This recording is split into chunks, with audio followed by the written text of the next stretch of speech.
इसके बाद ये वाला जो पार्ट देख रहे हो इसका नाम है माइटोकॉन्ड्रिया।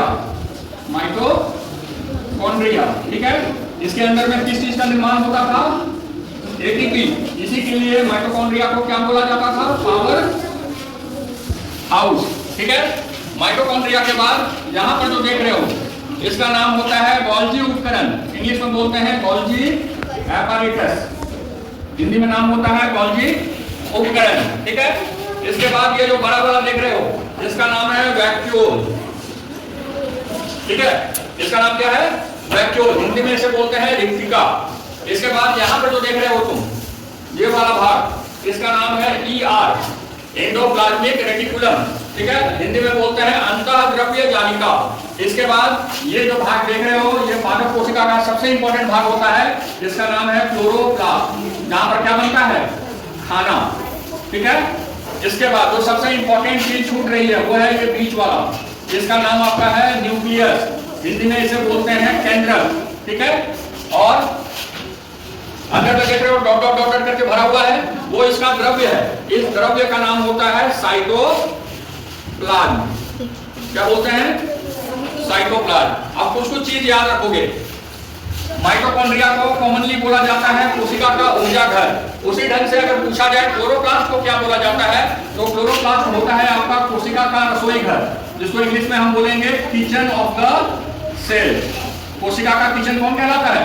क्लोरोप्लास्ट। उसी ढंग से न्यूक्लियस को हमने क्या बोला था? ब्रेन ऑफ द सेल, मतलब कि कोशिका का दिमाग, ठीक है।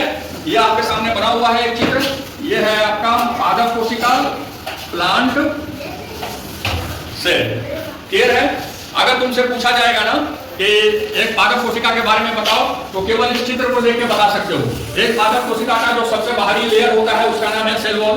सेल वॉल के अंदर में जो झिल्ली पाई जाती है उसका नाम है प्लाज्मा मेम्ब्रेन। इसके बाद अंदर में ध्यान दो, हर एक कोशिका के पास अपना केंद्रक होता था, न्यूक्लियस।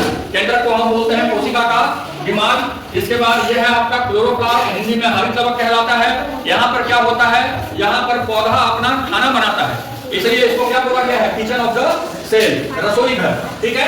इसके बाद यह है एंडोप्लाज्मिक रेटिकुलम। एंडोप्लाज्मिक रेटिकुलम का काम अभी नहीं बता रहे हैं, ये दो काम करता है, ये प्रोटीन भी बनाता है और वसा भी बनाता है। इसके बाद हर एक पादप कोशिका में एक बहुत बड़े आकार की रेटिका पाई जाती है, जिसे इंग्लिश में बोलते हैं वैक्यूल।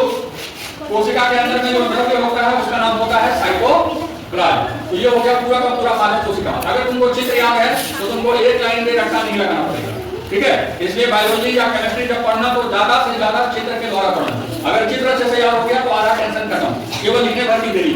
और हमको लगता है सेलेक्ट के बच्चे आराम से लिख सकते हो, इतने दिनों से हिंदी बोलते हो, लिखते हो, ठीक है। इसको याद रखोगे। इसी के साथ मिलता जुलता हमारा बनता है एनिमल सेल, वो अगले दिन आपको बना के दिखाएंगे। तो एनिमल सेल में ध्यान देना क्या क्या नहीं पाया जाएगा।